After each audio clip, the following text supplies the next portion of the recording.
إن الكبائر في الغفران كاللامم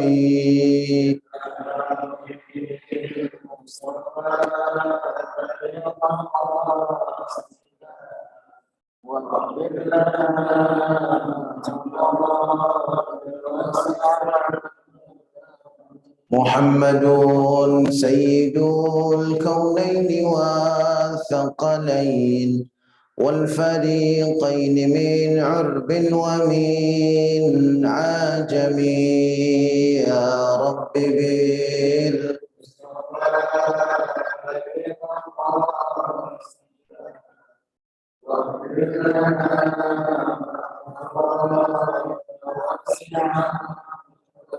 اللهم صل وسلم وبارك عليه وعلى آله. Bismillahirrahmanirrahim. Assalamualaikum warahmatullahi wabarakatuh. Alhamdulillahilladzi bi ni'matihi tatimmus shalihat. Wassalatu wassalamu ala sayyidis sadat sayyidina wa maulana Muhammadin wa ala alihi wa sahbihi ajma'in, amma ba'd. Qala Allah subhanahu wa ta'ala fil Qur'anil Karim, a'udzu billahi minasy syaithanir rajim, bismillahir rahmanir rahim. Qul hal yastawil ladzina ya'lamun wal ladzina la ya'lamun innama yatadzakkaru ulul albab. Shadaqallahu maulanal azim. Hadirin dan hadirat, para musyrif dan santri pesantren tahfiz Madinah Quran yang insyaallah kita semua selalu dalam rahmat dan maghfirah Allah subhanahu wa ta'ala. Alhamdulillah, kita bersyukur kepada Allah atas berbagai nikmat yang Allah limpah curahkan pada kita, wabil khusus nikmat iman dan Islam. Mudah-mudahan dengan iman dan Islam Allah bahagiakan dan selamatkan hidup kita, keluarga kita, anak-anak keturunan kita, dunia dan akhirat. Mudah-mudahan dengan iman dan Islam kelak Allah subhanahu wa ta'ala anugerahkan pada kita husnul khatimah, dan mudah-mudahan dengan iman dan Islam kelak Allah pertemukan kita dengan kekasih hati kita Nabi besar Muhammad sallallahu alaihi wasallam, meraih syafaat beliau, berkumpul bersama orang-orang yang saleh di dalam surganya Allah subhanahu wa ta'ala. Amin, amin, amin ya Allah, ya Rabbal Alamin. Jamaah rahimakumullah, baik yang berada di Masjid Jami Al-Muhtadun maupun yang bergabung dalam jaringan Majlis Ta'lim Madinah Quran dari seluruh penjuru Indonesia. Pada kesempatan taklim kita pagi hari ini, judul yang saya kirimkan kepada pengurus masjid yaitu hukum berpolitik di masjid. Suatu tema yang kontroversial antara yang setuju dengan yang tidak. Namun pembahasan saya tidak fokus pada hukum berpolitik di masjid saja. Saya akan coba menyampaikannya dalam bentuk bedah kitab. Sebuah kitab yang semestinya semua masjid mempelajari ini. Karena kitab ini memang khusus tentang masjid. Dan rasa-rasanya belum ada yang membahasnya. Nanti mungkin Al-Muhtadun ini jadi apa namanya itu kalau yang pertama itu? Pilot project. Ya, susah bahasanya nyebutnya. Pilot project. Ya, jadi pionir ya. Kajian atau bedah kitab I'lamus Sajidi bi Ahkamil Masajidi. Artinya adalah memberi ilmu kepada orang yang sujud tentang hukum-hukum masjid gitu. Jadi I'lamus Sajid bi Ahkamil Masajid. Jadi kitab ini memang khusus tentang hukum-hukum yang berkaitan dengan masjid. Nah, di antaranya nanti kita lihat masalah politik.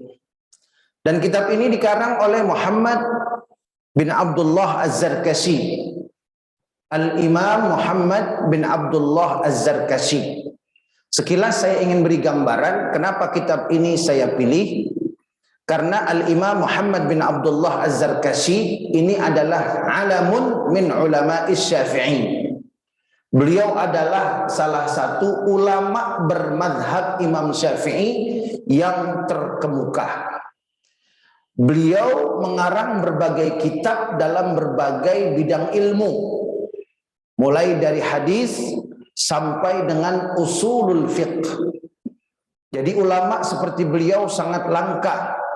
Karena itu orang yang menulis tentang tahqiq atau penelitian kitab beliau memberi beliau gelar Faridu Asrih, orang yang langka di zamannya karena keilmuannya yang luar biasa. Dan kitab ini berarti kita bicara hukum dalam madhab Imam Syafi'i, karena pengarangnya adalah seorang ulama dalam madhab Imam Syafi'i. Baik, kita mulai. Yang pertama sesuai dengan judul, hukum berpolitik di masjid. Sebelum saya bahas politik, saya ingin kita semua menyamakan persepsi tentang masjid. Karena ada yang bertanya ke saya, Buya, bagaimana hukumnya ya kalau saya sholat di musola? Sholat apa? Sholat tahiyatul masjid. Kan itu musola. Apa niat saya usolli sunnatat tahiyatil musola? Itu masih mendingan. Nah, kalau sholatnya dilanggar bagaimana? Dilanggar, tahu langgar? Nah, atau surau orang Minang, usolli sunnatat tahiyat, langgar. Nggak enak amat kayaknya ya. Tahiyat surau gitu. Nah, hadirin sekalian, ini yang perlu kita satukan dulu. Saya merujuk kepada kitab ini. Kitab I'lamus Sajid bi Ahkamil Masajid. Ya. Yang pertama adalah pengertian masjid secara bahasa. Saya singkat saja, pengertian masjid secara bahasa ada beberapa arti. Yang pertama, makanus sujudi, tempat sujud. Nah, ini yang paling umum kita ketahui, tempat sujud. Ya, yang pertama adalah tempat sujud. Kemudian yang kedua, artinya adalah jidat seseorang. Jadi masjid itu jidat artinya. Jidat ini nih. Kenapa? Karena jidat itu atau kening adalah bagian tubuh manusia yang ketika sujud itu yang paling dominan. Yang paling identik pada waktu sujud adalah bagian jidat kita atau kening kita. Nah, ini dua arti, tempat sujud, kemudian kening atau jidat, jabhatun, ya. Atau arti yang ketiga adalah al-hasirus saghir. Al-hasirus saghir artinya tikar yang kecil. Nah, jadi masjid ada berapa arti, Pak? Secara bahasa. 3, ya. Yang pertama, tempat sujud.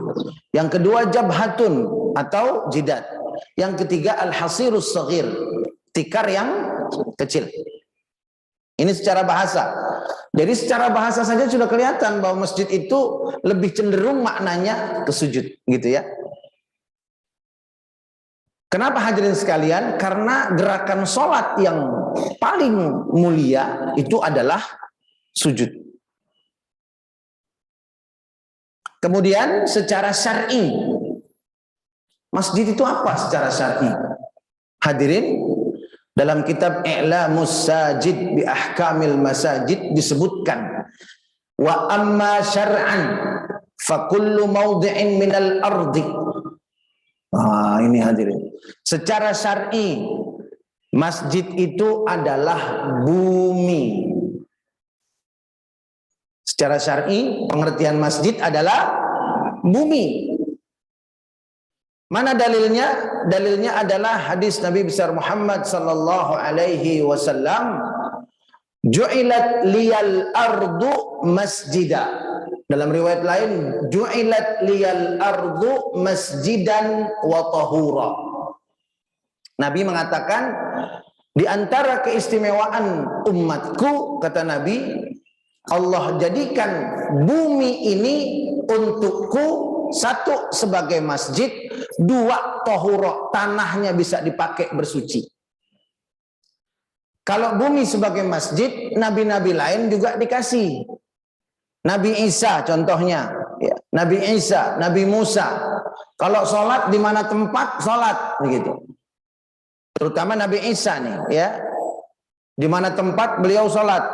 Tapi yang istimewa Nabi Muhammad, tanahnya bumi ini bisa dipakai bersuci. Itu hanya umat Nabi Muhammad sallallahu alaihi wasallam. Berarti tayamum hanya milik kita ini. Tanahnya itu bisa bersuci hanya umat Nabi Muhammad sallallahu alaihi wasallam. Berdasarkan hadis ini, maka yang disebut masjid secara syar'i adalah bumi, gitu. Berarti Kelapa Dua Wetan masjid, ya kan? Kecamatan Ciracas masjid, DKI Jakarta masjid, Indonesia masjid, kan begitu? ASEAN masjid, semuanya mas, orang bumi, semuanya bumi. Nah, begitu hadirin sekalian. Itu secara syar'i. Saya agak gemeter juga hati saya begitu ingat, ya, bahwa waju'ilat liyal ardu masjidan wa tahura. Allah jadikan untukku bumi ini sebagai masjid dan tanahnya untuk bersuci. Masya Allah, luar biasa hadirin. Berarti masjid terbesar di dunia namanya masjid apa? Hah? Masjid kan Al-Muhtadun. Biasanya kalau masjid ada alnya, betul nggak? Al-Muhtadun, Al-Hidayah, Al-Istiqomah, Al-Masjidil Haram, Al-Masjidun Nabawi, Al-Masjidul Aqsa. Ada masjid paling gede di dunia, nggak ada yang ngalahin udah. Namanya masjid apa? Al-Ardu. Namanya masjid Al-Ardu. Artinya apa Al-Ardu? Bumi. Gitu. Ini masjid paling gede, nggak tahu DKM-nya siapa. Ada yang tahu ketua DKM Masjid Al-Ardu siapa? Nggak ada kan? Nah, itu masjid paling gede itu hadirin sekalian, ya. Ini kan luar biasa. Coba umpamanya kita lagi safar begitu, ya, nggak dapat tempat sholat, bisa nggak misalkan kita sholat di pinggir tol? Ya kalau nyalinya gede ya boleh. Gitu. Syaratnya nyalinya gede. Awas, hati-hati ada tronton dari belakang kan. Gitu. Di mana aja boleh sholat, kecuali di mana? Tentunya di toilet, di kandang binatang, itu nggak boleh, ya. Tempat-tempat najis nggak boleh. Nah ini hadirin sekalian, masjid secara syar'i. Jadi artinya adalah al-ardu, begitu. Al-ardu. Kemudian hadirin sekalian, makna ini bergeser. Masjid yang seharusnya secara syar'i itu adalah al-ardu atau bumi, bergeser. Nah nanti kita lihat masjid apa, musola apa bedanya, begitu. Hadirin, dalam kitab I'lamus Sajid bi Ahkamil Masajid dikatakan begini. Tsumma innal 'urfa khassasa al-masjida bil makanil muhayya'i lis-salawatil khams hatta yukhrijal musalla al-mujtama' fihi lil a'yadi wa nahwiha fala yu'ta hukmuh. Ya. Coba ini hadirin, menarik ini. Namun kemudian kata pengarang ini Syekh Muhammad bin Abdullah Az-Zarkashi, al-urf, kebiasaan, mengkhususkan masjid. Jadi bukan bumi lagi, dikhususkan lagi. Apa itu masjid setelah berubah lebih dikhususkan lagi? Al-makanul muhayya lis-salawatil khams. Tempat yang sengaja dibangun, disiapkan untuk melaksanakan sholat fardu 5 waktu. Saya ulang, masjid adalah al-makanul muhayya lis-salawatil khams. Tempat yang disiapkan, maksudnya al-muhayya al-mubna atau dibangun lis-salawatil khams, untuk melaksanakan sholat fardu yang 5 waktu. Sekarang saya tanya hadirin sekalian, al-muhtadun masjid bukan? Bedanya sama musola apa? Hah? Oh, al-muhtadun gede, ada Jumat gitu ya. Musola kecil, nggak ada Jumat. Nah, sekarang saya balikin lagi nih, coba balikin lagi pengertiannya. Dalam literatur Islam, baik itu Al-Quran maupun Al-Hadis, tidak ada satupun hadis yang mempersyaratkan suatu tempat disebut masjid kalau dia melaksanakan sholat Jumu'ah. Nggak ada. Pokoknya yang namanya masjid buat sholat 5 waktu. Pelaksanaan sholat Jumu'ah kemudian hanya menambah label saja di masjid itu, jadi masjid jami' begitu. Tapi tetap masjid, jadi ada masjid jami' gitu ya. Berarti musola, kalau al-muhtadun udah jelas nih masjid kan. Musola nggak ada sholat Jumu'ah, masjid bukan? Masjid bukan? Ini saya ulang lagi. Al-makanul muhayya'u lis-salawatil khams. Tempat yang sengaja dibangun untuk melaksanakan sholat fardu yang 5 waktu. Musola buat sholat apa? 5 waktu ya? Berarti masjid bukan? Masjid bukan? Nah,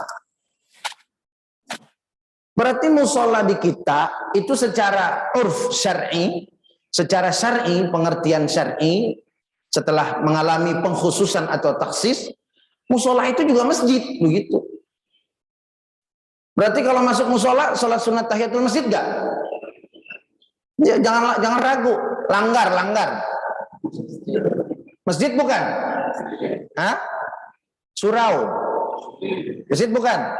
Nah, berarti kalau bisa masuk sholat sunat tahiyatul masjid, jangan sholat sunat tahiyatul musola, sholat sunat tahiyatul langgar, sholat sunat tahiyatul surau. Jangan, masjid. Kenapa ada musola, ada langgar, ada surau? Kita yang ganti istilah. Dulu di zaman Nabi dan secara syar'i, masjid itu nggak kenal ukuran, mau gede mau kecil, yang penting ada sholat 5 waktu di situ. Tempat yang sengaja dibangun, al-makanul muhayya, tempat itu sengaja dibangun, itu syaratnya untuk melaksanakan sholat fardu 5 waktu. Udah namanya masjid, begitu. Namanya masjid. Nah, sekarang musola apa? Musola itu, ini kembali kita lihat. Hatta yukhrija al-musalla al-mujtama' fihi lil a'yadi wa nahwiha. Sehingga masjid itu berbeda dari musola, karena musola dipakai untuk sholat id. Oh, ini kayaknya penggunaan istilah di kita ini yang apa namanya tuh ya?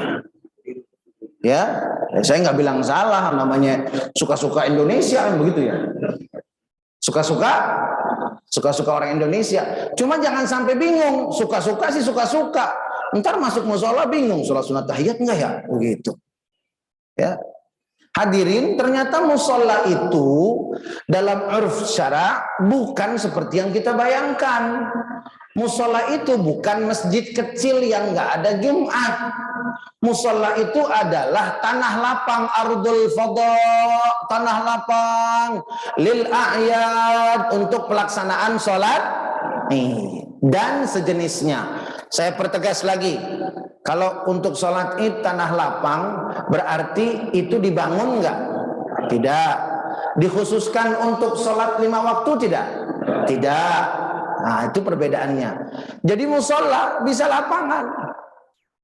Saya pernah sholat Jumat di tempatnya ketua DKM nih, ya, di apa? Trakindo ya. Nah, Trakindo nggak ada masjidnya. Pas saya masuk tempatnya ada orang foto lagi main basket. Ya. Jadi saya bilang ini, oh kaligrafinya ini kali di sini ya. Orang main basket, orang main voli, gede-gede banget di situ. Jadi kita kalau sambil zikir sambil ngeliatin, oh ini main basket, ini main voli. Terus saya lihat sekeliling, emang bukan masjid, apa stadion ya, gor begitu. Jadi sholat Jumatnya di mana? Di gor, karena nggak ada masjid di situ. Nah begitu. Nah sekarang saya tanya, kalau sholat Jumat di situ, bagaimana? Sholat sunat tahiyatul masjid nggak? Nah sekarang kita lihat, dibangun atau tidak? Dibangun. Untuk sholat 5 waktu atau bukan? Nah ini. Bukan untuk sholat 5, berarti masjid apa musola? Secara syar'i ya, masjid apa musola? Musola. Boleh nggak sholat Jumat? Boleh, boleh. Yang penting di ruangan ada batas-batasnya kan begitu. Tapi itu namanya musola. Berarti kalau masuk ke situ, saya pertama sholat sunat tahiyatul masjid, pertamanya orang nggak tahu. Allah sholli sunat tahiyatul masjid. Begitu assalamualaikum baru ngeh, ini bukan masjid, saya bilang. Ini gor, ya, tempat orang olahraga. Oh, nah berikutnya saya nggak sholat tahiyatul masjid lagi, saya langsung duduk aja, begitu. Jumatnya sah nggak? Sah, Jumatnya sah. Kayak sholat Jumat saya juga pernah di basement. Ada nggak? Di Kuningan tuh, ya, di Kuningan. Basement tempat parkir, ya, tempat parkir. Wah, basementnya luas, dibikin tempat sholat Jumu'ah karena masjid sekitar penuh, udah nggak nampung, ya. Makanya hadirin, kalau kita mau bikin Jumatan, jangan rapat DKM doang. Saya sering bilang, kalau saya dapat ceramah subuh gabungan tuh saya sering bilang, DKM itu ada 2 kemungkinan. Pertama, orang paling lancar masuk surga. Kedua, orang paling lama masuk surganya. Wah, lu habis ini mundur dah DKM-nya. Jangan salahin saya. Kenapa? Karena DKM kan tanggung jawab rumah Allah, betul? Tanggung jawabnya bukan ke Pak RW. Pak RW mah gampang, kenal lagi, ya kan? Laporannya sambil makan nasi kebuli, lancar udah. Ya kan begitu. Keakraban, persaudaraan udah, yang penting kita sama-sama tahu, sama-sama berjuang di masjid, kata Pak RW. Gampang. Pertanggungjawaban ke Allah nggak semudah itu. Makanya DKM kalau mau ngambil kebijakan berkaitan dengan hukum, wajib punya guru. Nah, saya bilangin waktu subuh gabungan kemarin itu, harus ada ulamanya dalam susunan apa namanya itu, strukturnya kepengurusan itu harus ada guru di situ. Sholat Jumat apa enggak pas pandemi, karpet buka apa enggak pas pandemi, saf dijarakin apa enggak pas pandemi. Nah, jangan pusing sendiri DKM. Keberadaan ulama meringankan DKM. Tinggal nanya, enak nggak? Kalau nggak ada ulama, pusing kita, takut lagi, ya kan? Kalau ada ulama gimana? Pak Kiai, Ustadz, ini bagaimana ya? Oh begini, laksanain DKM, selesai. Salah, yang nanggung dosa siapa? Ustadz. DKM masuk surga, yang lama masuk surga siapa? Ustadz itu. Wah, enak nggak begitu? Makanya jangan mundur jadi DKM ya. Tinggal cari ulama aja di masjid. Nah ini kadang-kadang masjid penuh DKM, ulamanya nggak ada. Akhirnya berdasarkan rapat tertutup antara pengurus-pengurus RW dan jajaran RT, diketahui oleh misalkan tokoh-tokoh masyarakat sekitar dan kesepakatan seluruh jamaah, maka insya Allah mulai Jumat depan musola ini akan mengadakan sholat Jumat dengan alasan satu, ketuhanan yang Maha Esa. Itu Pancasila. Kami memutuskan dan menetapkan bikin deh sholat Jumat. Padahal masjid Atu sama masjid yang lain jaraknya cuma 150 meter. Akhirnya masjid yang lama jadi kurang, masjid yang baru enggak penuh. Dalam fikih hadirin sekalian, kalau ada masjid branding begitu, ya, itu yang nggak sah, yang baru. Makanya hati-hati itu. Jangan memutuskan berdasarkan rapat. Wah, hebat ya. SK dari SK. Itu namanya madhab apa hadirin? Nah, masih ingat alhamdulillah, madhab meruya. Pokoknya jamaah yang ngaji sama saya, jangan sampai madhab kelima, madhab meruya, jangan sampai.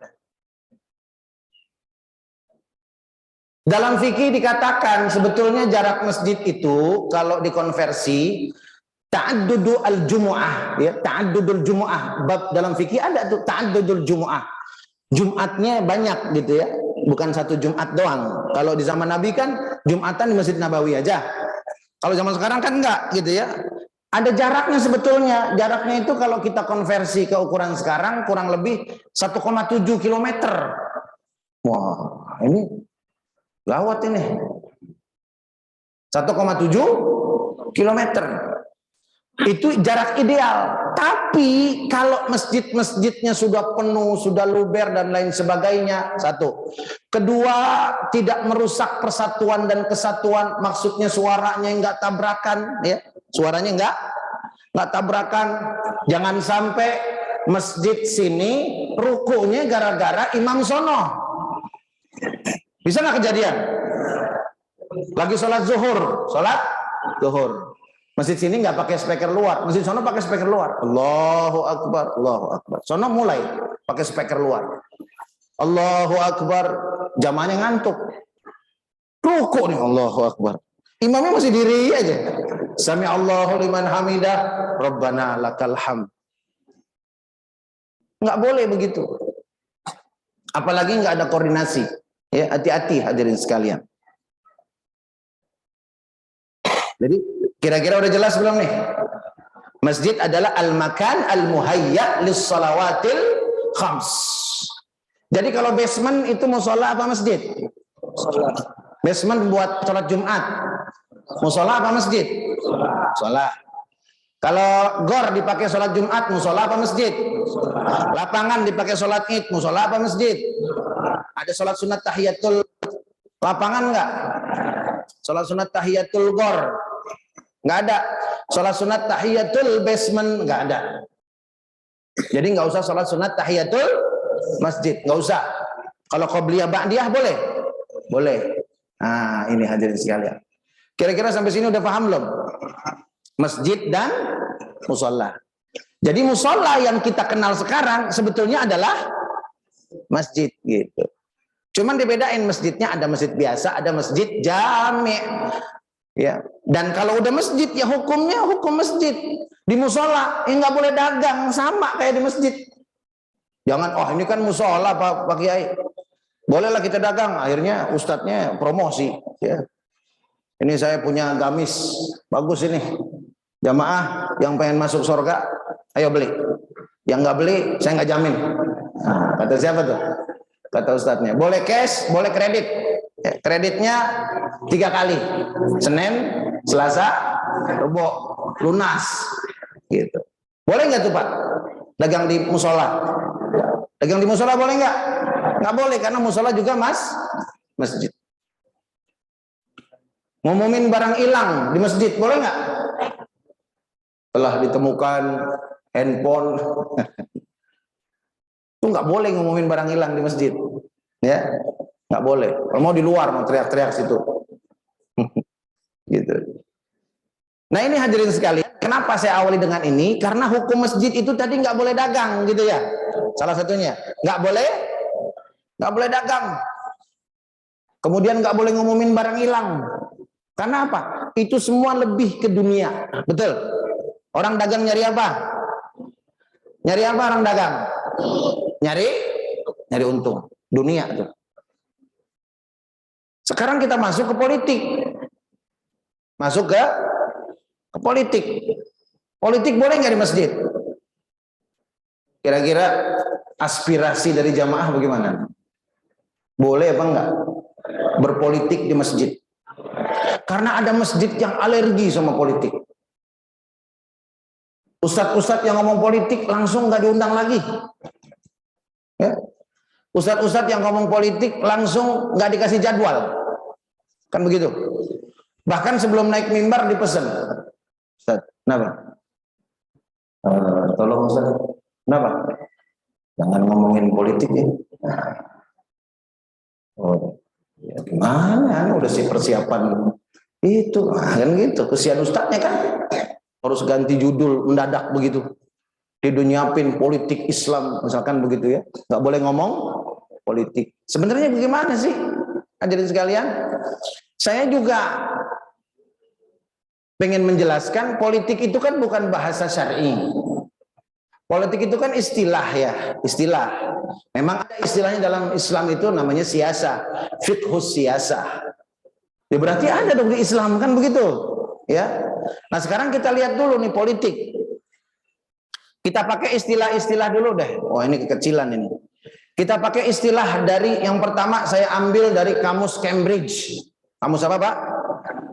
Kamus Cambridge nih, ya.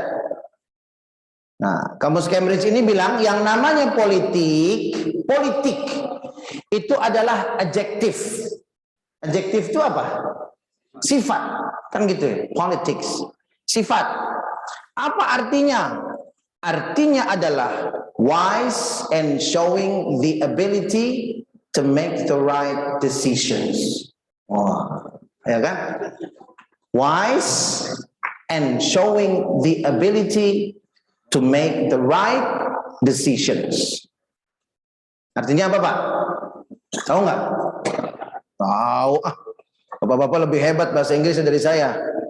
Kalau salah benerin ya, soalnya bahasa Inggris. Kalau salah benerin. Kalau bahasa Arab saya benerin Bapak. Bahasa Inggris benerin kalau saya salah. Wise and showing the ability to make the right decisions. Wise, kebijaksanaan. And showing the ability, menunjukkan kemampuan to make the right decision, untuk membuat keputusan yang benar. Itu politik tuh. Kebijaksanaan dan kemampuan untuk membuat keputusan yang benar. Itu politik. Kan disebut politik, nggak boleh di masjid, politik nggak boleh di masjid, masjid nggak boleh berpolitik. Sekarang kita lihat politik itu apa sih? Ternyata di kamusnya ini politik kan bahasa Yunani ya. Jadi lebih dekat kita ambil artinya dari bahasa Inggris. Bijak dan mampu untuk membuat keputusan yang benar. Kira-kira boleh nggak di masjid? Boleh nggak di masjid? Boleh nggak? Boleh lah. Mengajarkan bagaimana cara mengambil keputusan yang benar, boleh nggak di masjid? Berarti masjid boleh nggak berpolitik? Boleh nggak berpolitik? Dengan makna ini bukan boleh, wajib. Betul? Wajib. Bagaimana mengambil keputusan yang benar, diajarin di masjid begitu. Nah sekarang kita ambil, kalau ini Cambridge Dictionary, pada jauh, kita ambil sekarang dari KBBI, Kamus Besar Bahasa Indonesia. Politik, satu, pengetahuan mengenai ketatanegaraan atau kenegaraan, seperti tentang sistem pemerintahan, dasar pemerintahan. Nah, jadi yang namanya politik itu pengetahuan mengenai ketatanegaraan atau kenegaraan seperti tentang sistem pemerintahan dan dasar pemerintahan. Itu politik namanya. Nah sekarang kira-kira saya tanya hadirin sekalian, dalam fikih ada nggak hukum-hukum yang mengatur tentang pemerintahan? Pemimpin yang baik, hak kewajibannya apa? Rakyat, hak dan kewajibannya apa? Bagaimana kriteria seorang pemimpin yang adil? Begitu ya. Apa balasan pemimpin yang adil? Apa siksaan pemimpin yang zalim, yang tidak adil? Kira-kira ada nggak dalam hadisnya?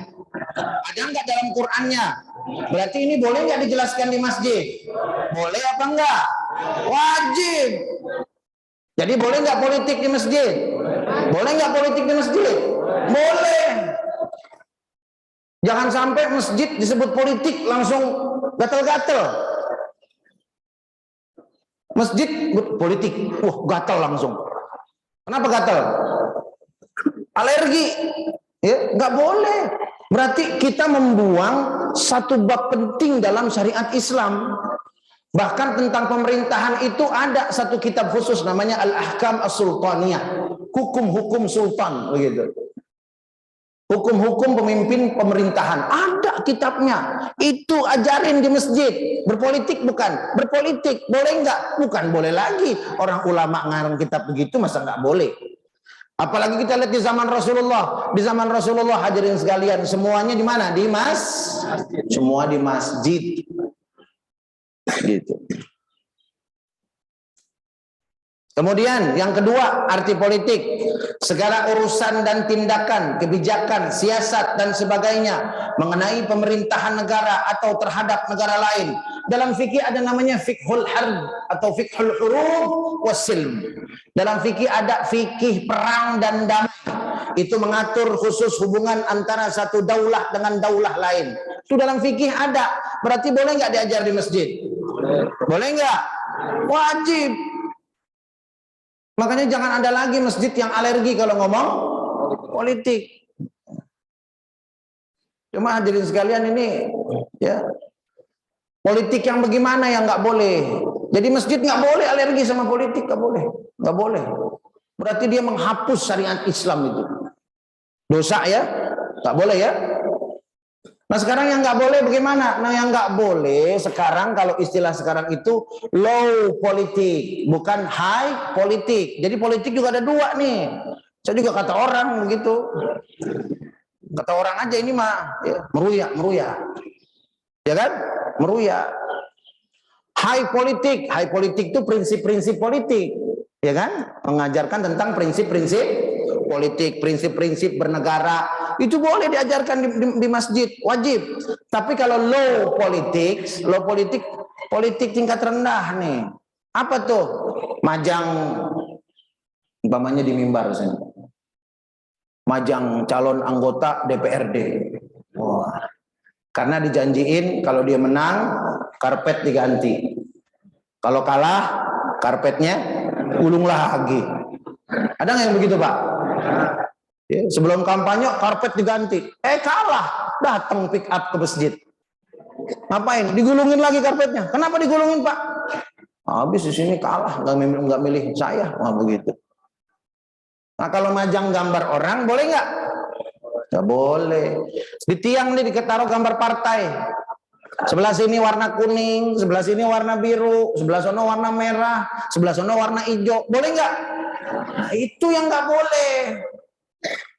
Terus khotibnya ngomong, hadirin sekalian, saya dalam kesempatan Jumat ini menyuruhkan kepada seluruh jamaah, pilih Fulan bin Fulan, karena Fulan bin Fulan lebih baik dari Fulan bin Illan. Kalau Fulan bin Illan itu bobrok, jelek. Kalau dia jadi kepilih, korupsi terus kerjaannya nanti. Lagi sholat Jumat begitu, tegur yang begitu tuh. Tapi kalau disampaikan prinsip kita harus memilih pemimpin yang seiman, boleh nggak? Boleh apa enggak? Wajib. Wajib. Makanya nanti saya pesen nih sama DKM. Kalau udah dekat masa-masa kampanye, udah dekat masa-masa pemilu, ngajinya jangan bab wudhu lagi. Jangan bab sholat lagi.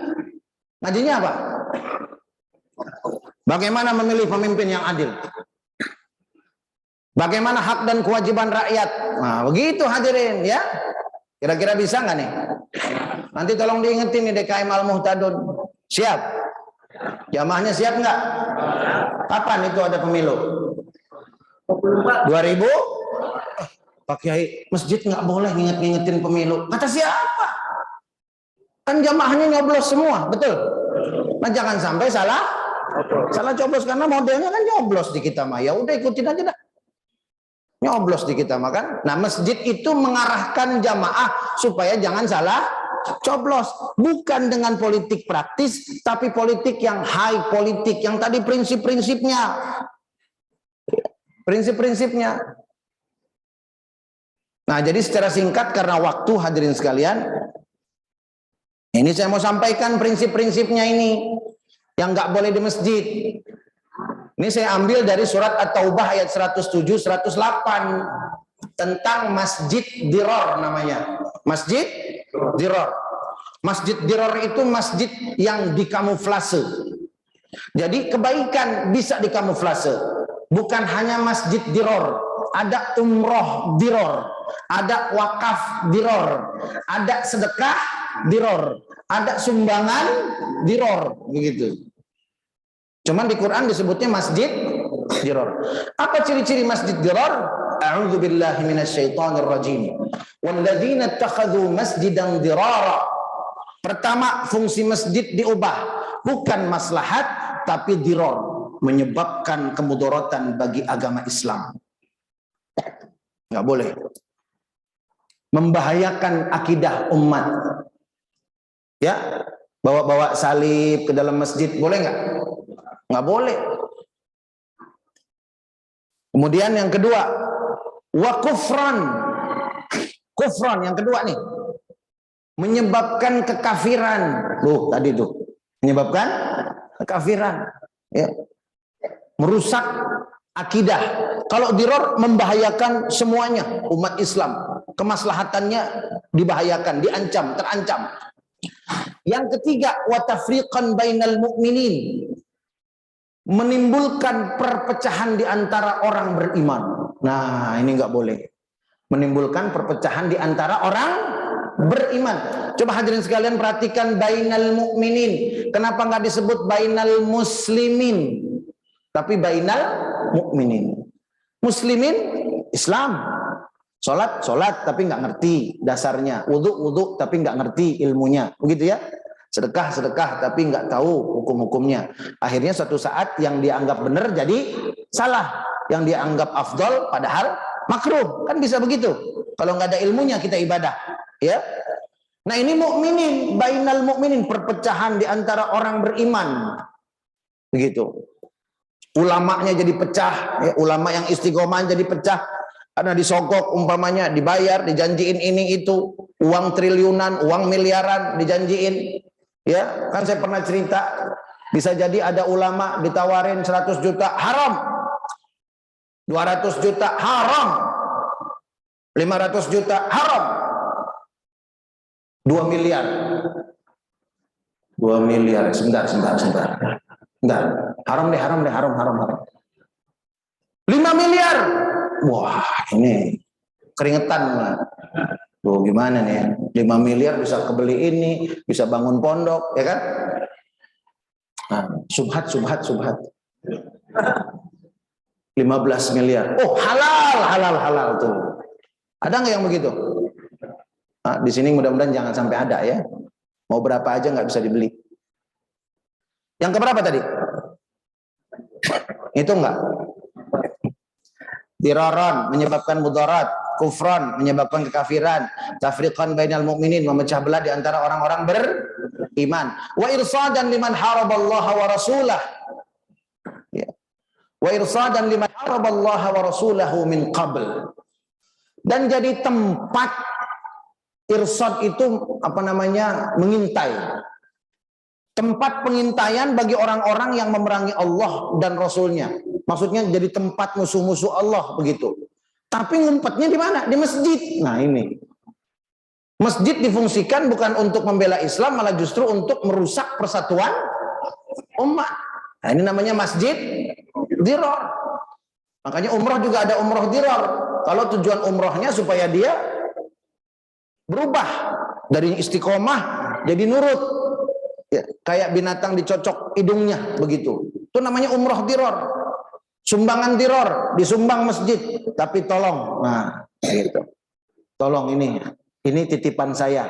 Titipannya bertentangan dengan syariat semua. Tolak begitu. Kira-kira kalau Masjid Al-Muhtadun dikasih sumbangan 5 miliar misalkan. 5 miliar nih dikasih sumbangan. Udah dibawa di tasnya berapa koper begitu. Tapi syarat-syaratnya nih Masjid Al-Muhtadun tolong deh paham-paham komunisme jangan terlalu dibabat habis. Ya, itu yang longsor, gempa bumi, banjir, tsunami, tolong jangan terlalu dibabat. Paham nggak Pak? Longsor, gempa bumi, banjir, tsunami. Nyambung nggak? Singkat awal-awalnya. Longsor, gempa bumi, banjir, tsunami. Singkat awalnya jadi apa? Nah itu. Singkat aja huruf-huruf awalnya itu. Longsor, gempa bumi, banjir, tsunami. Kira-kira diterima nggak Mal Muhtadun? 5 miliar. Tolak. Ya.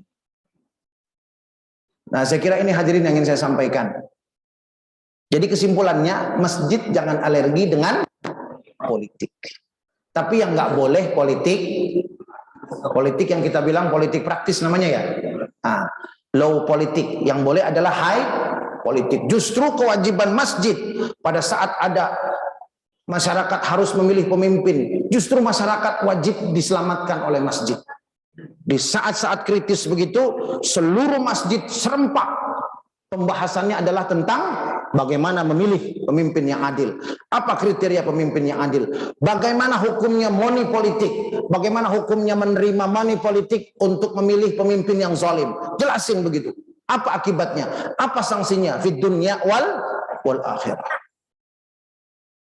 Nah, mudah-mudahan apa yang saya sampaikan ada manfaatnya, dan mudah-mudahan kita bisa memiliki pemahaman yang tetap dan memiliki pemahaman yang tetap, yang tepat mengenai apa hukum berpolitik di masjid. Nah, insya Allah nanti kita akan lanjutkan pertemuan yang akan datang, kayaknya masih membahas tentang kitab I'lamus Sajid.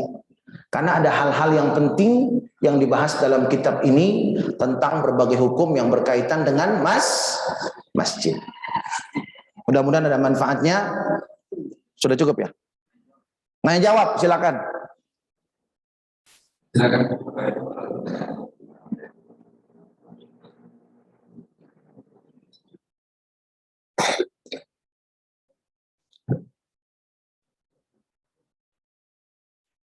Assalamualaikum warahmatullahi wabarakatuh. Waalaikumsalam. Terima kasih atas pertanyaannya. Pesan tentang masjid. Apakah benar kalau di Masjidil Haram itu sholat atau musimnya itu diganti dengan tawaf? Iya. Apa itu bisa? Ya. Waalaikumsalam warahmatullahi wabarakatuh. Jawaban singkatnya betul. Di Masjidil Haram tidak ada salat sunat tahiyatul masjid, tapi salat sunat tahiyatul masjidnya diganti dengan tawaf sunnah. Tawaf sunnah ya, bukan tawaf wajib seperti tawaf ifadah atau tawaf wada, itu beda. Tawaf wajib, apalagi tawaf ifadah itu tawaf rukun. Bukan itu, maksudnya tawaf sunnah. Itu adalah salat sunat tahiyatul masjid di Masjidil Haram. Dan keistimewaan Masjidil Haram yang lain yang ingin saya sampaikan, masih konteks sholat di Masjidil Haram istimewa. Selain pahalanya 100.000, di Masjidil Haram tidak ada waktu larangan kita sholat. Jadi kapanpun boleh sholat sunat. Habis subuh boleh sholat sunat. Habis asar boleh sholat sunat. Terbit matahari boleh sholat sunat. Boleh. Kapanpun boleh. Hanya di Masjidil Haram yang tidak ada waktu larangan sholat. Di Masjid Nabawi ada larangannya. Dan seterusnya di masjid seluruh dunia. Ya, kalau di Masjidil Haram mau sholat apa aja, kapan saja boleh. Cuman memang nggak ada sholat sunat tahiyatul masjid di Masjidil Haram. Yang ada adalah tawaf sunnah. Gitu Pak ya? Ya, ada lagi silakan.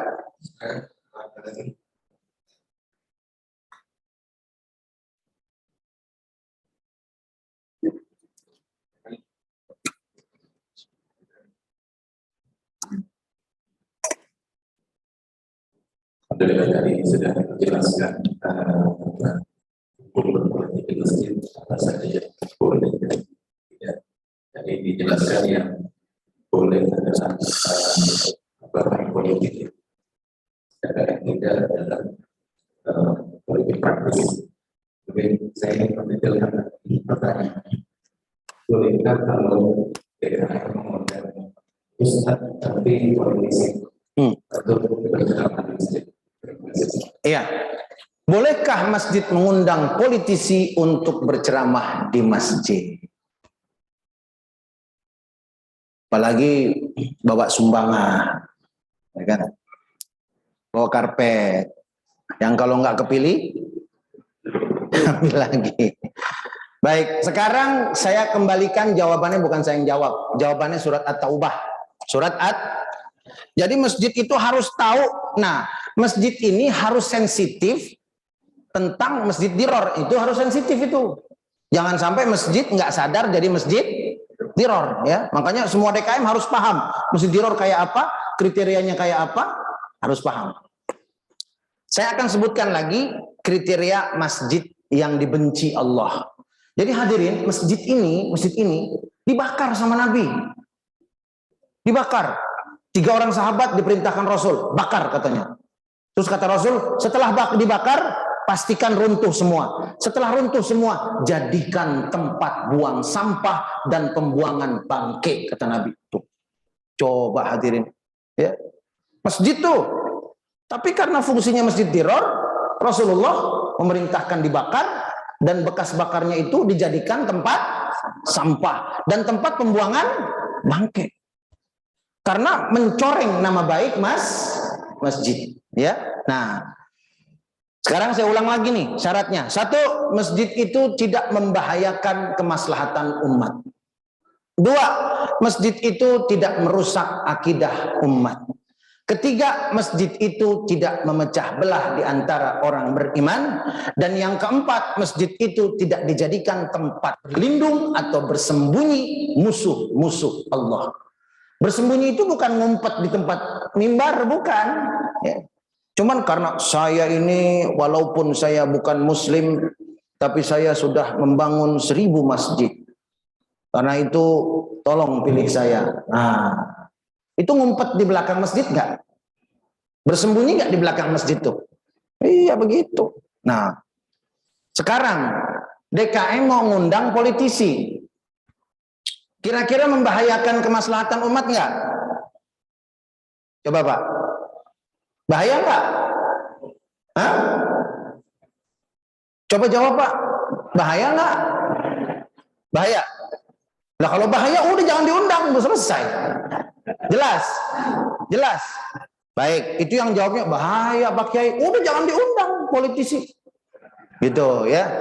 Yang kedua, ada yang jawabannya enggak bahaya, orang dia mah orang sholat, orang dia rajin ibadah, malah kalau diundang jadi contoh politisi yang rajin sholat, kan begitu ya?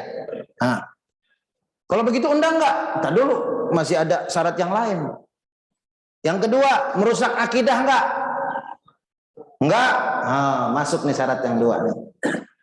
Wah, ini DKM udah mulai ngetik undangan nih, jangan dulu. Ya. Ada 2 syarat lagi. Wa tafriqam bainal mu'minin, bikin pecah umat enggak? Dia datang politisi ceramah pakai jaket. Logonya logo apa? Logo partai. Assalamualaikum warahmatullahi wabarakatuh. Wah, umpamanya nomor partainya umpamanya 53 nomor partainya nih umpamanya 53. Bapak-bapak, ibu-ibu, jangan lupa kita sholat 5 waktu berapa? 5. Sholat maghrib berapa rakaat? 3. Jangan lupa ya. Sholat fardu berapa? 5. Maghrib berapa maghrib? 3. Jangan lupa sholat fardu dan sholat maghrib. Wah. Datang lagi penceramah, politisi juga. Bapak-bapak, ibu-ibu sekalian, dalam Al-Quran kita tidak boleh sembarang memilih, khususnya yang ada gambar-gambar pohon beringin.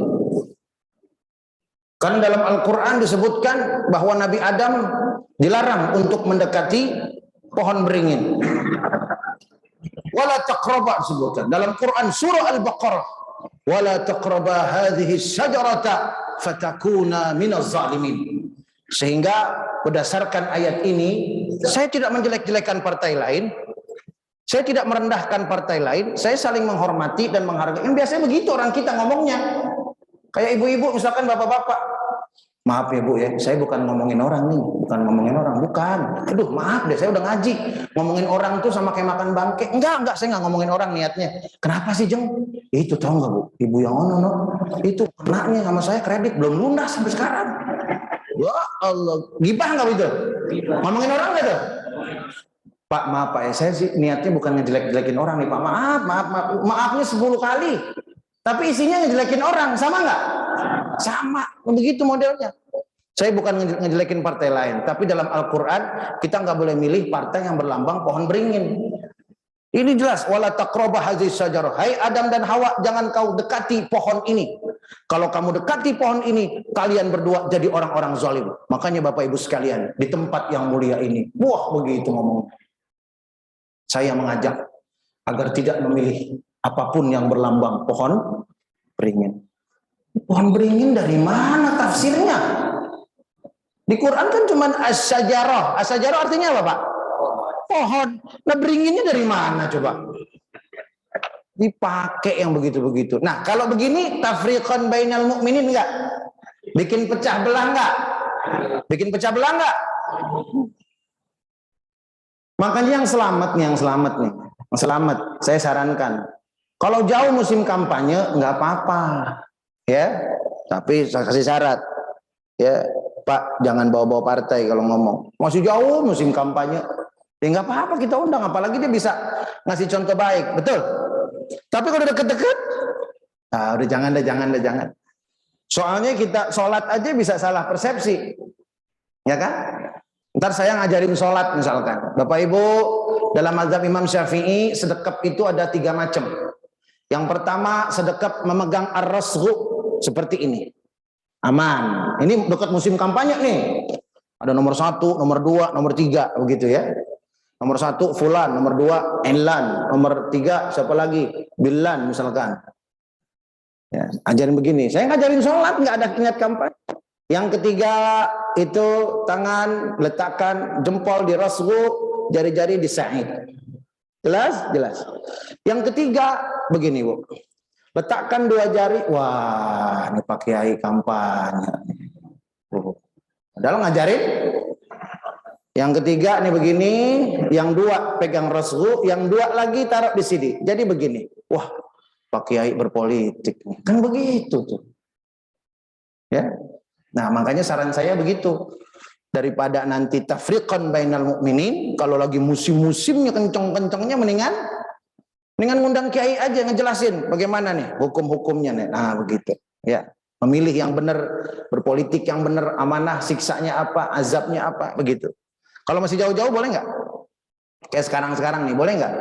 Nggak apa-apa, yang penting jangan bawa partai dan jangan keseringan. Terjamaahnya, wah ini tiap Jumat yang ngisi dari partai itu mulu tuh. Wah tuh jangan sampai begitu kesannya. Jadi intinya prinsipnya ada berapa tadi? Dirar, kufran, tafriqan, irsadan. Hindari yang 4 ini. Ya, hindari yang 4 ini. Ini enggak ada berarti aman berpolitik di masjid. Kira-kira gitu ya. Jadi patokannya surat At-Taubah ayat 107 sampai 108. Saya kira cukup ya. Ya, mudah-mudahan ada manfaatnya hadirin sekalian, dan mudah-mudahan dengan taklim ini pokoknya terserah mau artinya politik mau bukan, yang jelas umat Islam wajib umat Islam wajib peduli dengan masalah kepemimpinan. Karena di dalam Islam imam sholat disebut al-imamul asghar. Jadi imam yang sholat disebut imam asghar, imam kecil. Pemimpin rakyat disebut al-imamul akbar, imam yang paling besar, imam besar, begitu. Jadi sebetulnya imam besar itu lebih tepat ke pemimpin-pemimpin rakyat, pejabat pemimpin negara seperti presiden, gubernur, camat, dan lain sebagainya, itu disebut al-imamul akbar. Karena ada istilah seperti ini dalam syariat, ini mengindikasikan bahwa umat Islam nggak peduli tentang masalah siapa yang akan memimpin dirinya dan umatnya. Karena ini betul-betul mempengaruhi kehidupan kita, betul-betul mempengaruhi generasi-generasi yang datang sesudah kita. Karena itu dalam mazhab Imam Syafi'i, kalau ada imam akbar, maka yang afdol jadi imam sholat adalah imam akbar. Jadi kalau ada lurah di sini, ada imam masjid, yang afdol jadi imam siapa? Kalau dalam mazhab Imam, Pak Lurah mestinya yang jadi imam. Cuman Pak Lurahnya kan banyak yang tawadhu. Ya. Wah, Ustadz aja deh Ustadz. Nah, gitu. Seharusnya gimana? Yang jadi imam itu adalah pimpinan. Gubernur jadi imam. Hadirin sebagai penutup. Di masa Khulafaur Rasyidin, Rasulullah SAW mengajarkan apa tugas pertama seorang pemimpin rakyat yang beragama Islam ya. Ingat nggak waktu Rasulullah sakit, yang kemudian beliau wafat, beliau tidak bisa jadi imam sholat. Kemudian kata Nabi apa?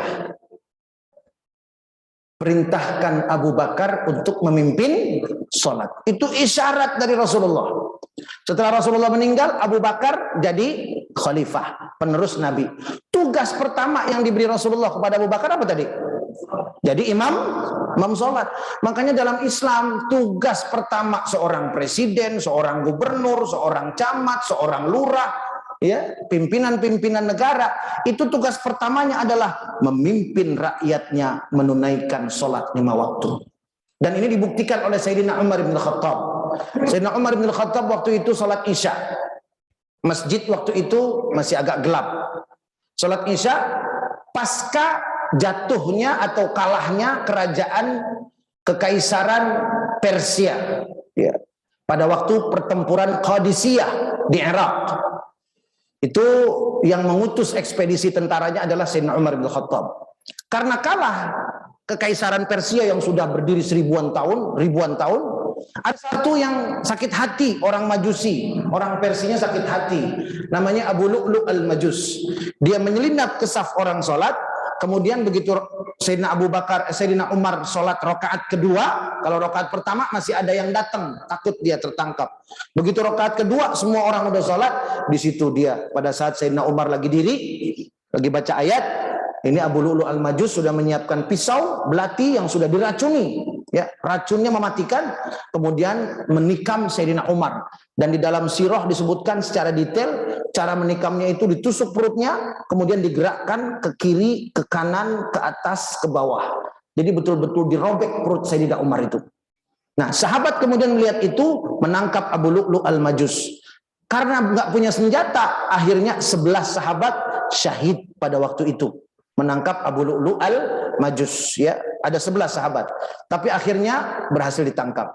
Sayyidina Umar pingsan, nggak sadarkan diri. Begitu bangun subuh. Apa yang dikatakan Sayyidina Umar? Ini Amirul Mukminin.